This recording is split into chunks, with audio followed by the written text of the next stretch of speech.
Turning now to a horrific story. A Georgia doctor stands accused of using too much force while attempting to deliver a baby with catastrophic consequences. Now the parents are suing the hospital, and our Valencia Jones has the latest. And we want to warn you, the details may be upsetting for some.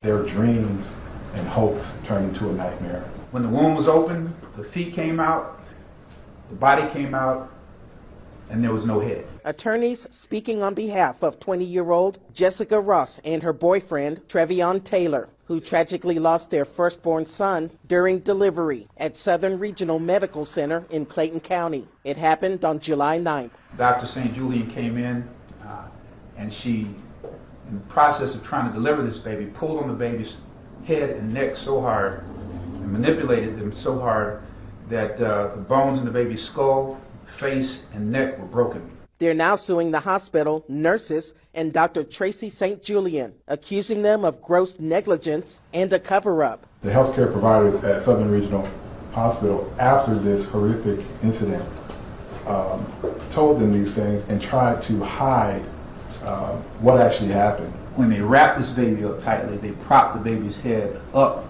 on top of the blanket to make it appear as though the head was actually attached when it wasn't. Saying medical staff failed to report the incident to law enforcement, and instead, the couple found out from the funeral home. It wasn't until then when Dr. St. Julian told the family what actually happened.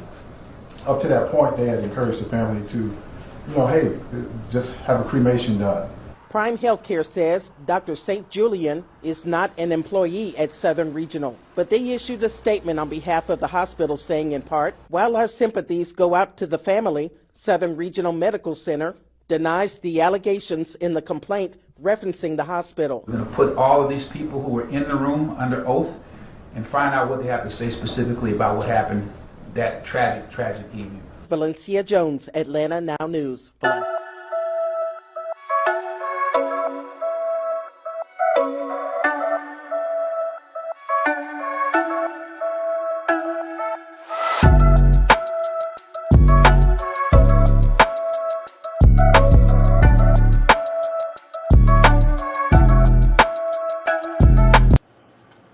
Welcome back to Real Talk Corner in the building. I'm your host, Ariana, the Quantum Healer, and my co-host, Sabrina Williams.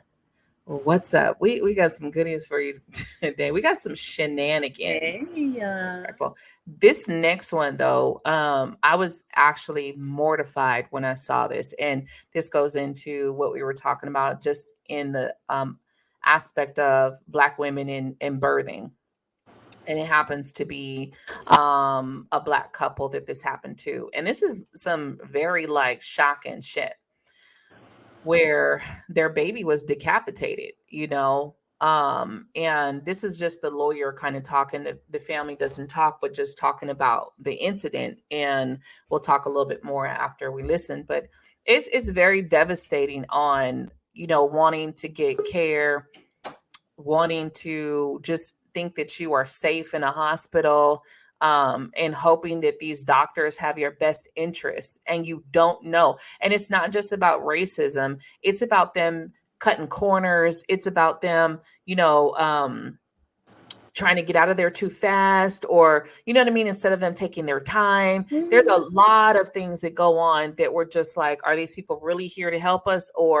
And I've seen it. I've been in the ER with my mom a couple times going on where some of these doctors are very nonchalant in and out. And I'm like, did y'all check everything that happened? And I'm very quick to, when the case manager comes in, like that advocate, do you feel like everything's been taken care of? I'm like, no, they didn't address this. They didn't address that. Because I'm that kid that's all up in your shit.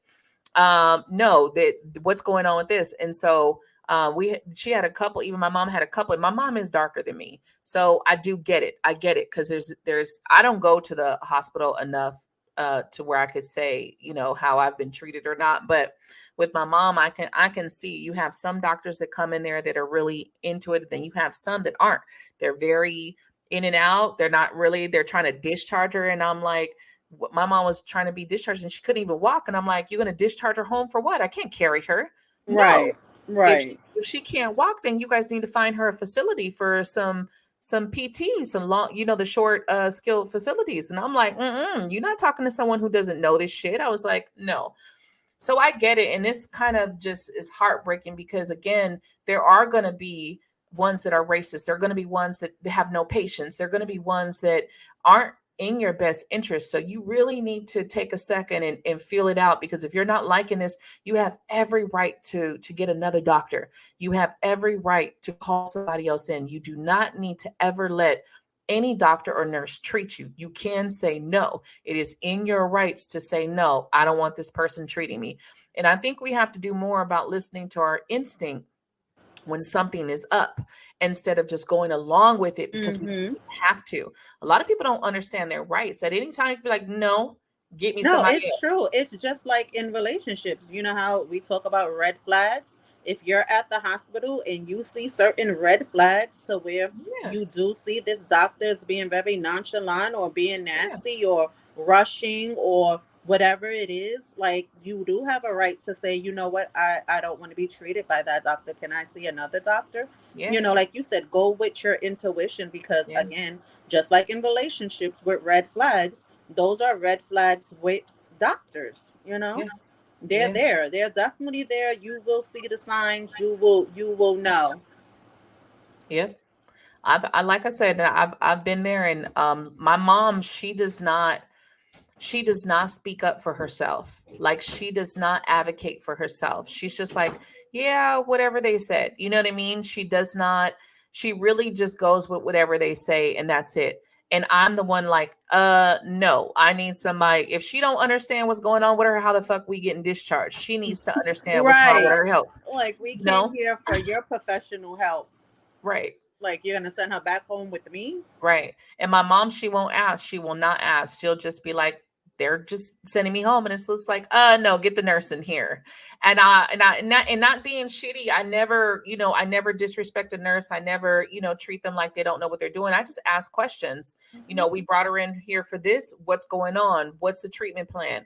And I always keep telling my mom, like, you have to speak up. You can't just be like, okay, if the doctor comes in here, he doesn't even tell you what's going on.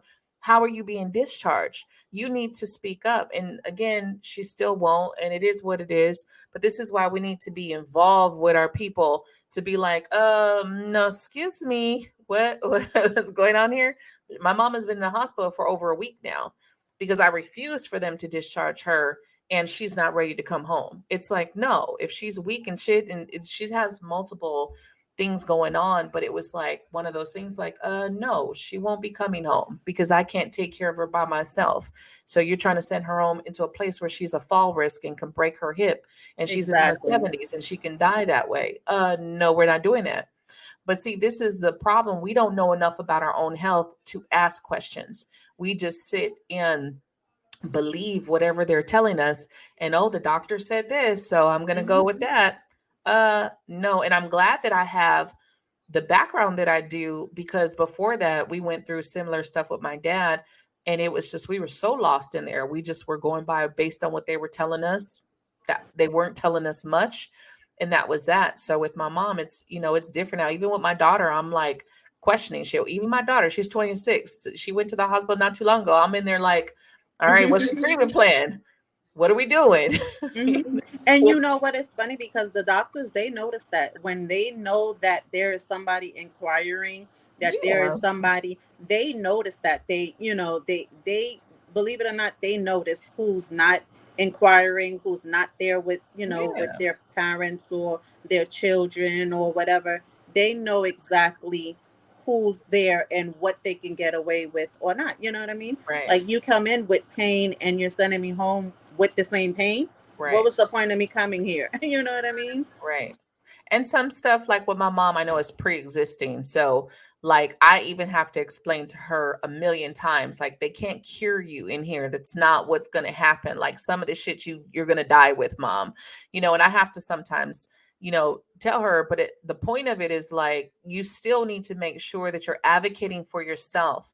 And if you're not comfortable, get a nurse to advocate for you. Get the case manager. That's why they have case managers there, to get them to advocate for you. And if you're not feeling comfortable with them, shit, ask for somebody else. The biggest thing, patient rights. You have the right to say, you know what, I'm not comfortable with the team that's treating me. I want a second opinion.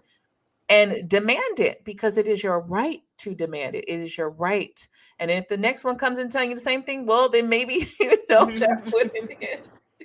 But at least you said, you know what? No, I'm not going home with this pain because I feel like it's something else. And we know how that goes. There's so many things. You guys just take that second and what do you feel in this moment? Because you're going to feel it. That gut instinct, that intuition is going to be telling you something is off. And I think, the biggest thing that a lot of people don't do is just speak up for yourself. Treat yourself as if it was your mother, as if it was your child. Treat yourself as it like, hell no, wait a minute. I didn't understand shit that you just said. Right. Like, this doesn't make sense. Like, what are you talking about? Because this story that we're about to listen to with this family, I'm like, how in the hell did no one know this for days? That the baby was decapitated and nobody knew? We're going to listen to this right now. It's shenanigans. Tell you all about what happened. Okay. On July the 9th, 2023, just a few weeks ago, Jessica and Travion, they were excited. She was 37 weeks pregnant at that time, and they were really, really looking forward to the delivery of their firstborn child. Her water broke at about 10 o'clock in the morning on the 9th. Appropriately, she went over to labor and delivery over the Southern Regional. They admitted her, and